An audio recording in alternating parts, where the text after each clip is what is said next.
اللہ چاہتا ہے کہ اپنی آیتیں تم سے کھول کھول کر بیان فرمائے اور تم کو اگلے لوگوں کے طریقے بتائے اور تم پر مہربانی کرے، اور اللہ جاننے والا ہے، حکمت والا ہے۔ اور اللہ تو چاہتا ہے کہ تم پر مہربانی کرے، اور جو لوگ اپنی خواہشوں کے پیچھے چلتے ہیں وہ چاہتے ہیں کہ تم سیدھے رستے سے بھٹک کر دور جا پڑو۔ اللہ چاہتا ہے کہ تم پر سے بوجھ ہلکا کرے، اور انسان طبعاً کمزور پیدا ہوا ہے۔ مومنوں، ایک دوسرے کا مال ناحق نہ کھاؤ۔ ہاں، اگر آپس کی رضامندی سے تجارت کا لین دین ہو اور اس سے مالی فائدہ حاصل ہو جائے تو وہ جائز ہے، اور اپنے آپ کو ہلاک نہ کرو، کچھ شک نہیں کہ اللہ تم پر مہربان ہے۔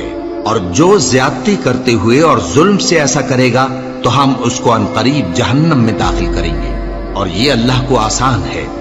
اگر تم بڑے بڑے گناہوں سے جن سے تم کو منع کیا جاتا ہے پرہیز کرو گے تو ہم تمہارے چھوٹے چھوٹے گناہ معاف کر دیں گے اور تمہیں عزت کے مکانوں میں داخل کریں گے۔ اور جس چیز میں اللہ نے تم میں سے بعض کو بعض پر فضیلت دی ہے اس کی تمنا مت کرو۔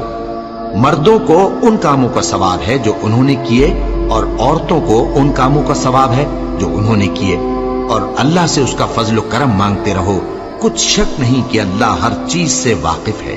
اور جو مال ماں باپ اور رشتہ دار چھوڑ مریں تو حقداروں میں تقسیم کر دو کہ ہم نے ہر ایک کے حقدار مقرر کر دیے ہیں، اور جن لوگوں سے تم عہد کر چکے ہو ان کو بھی ان کا حصہ دو، بے شک اللہ ہر چیز پر نگراں ہے۔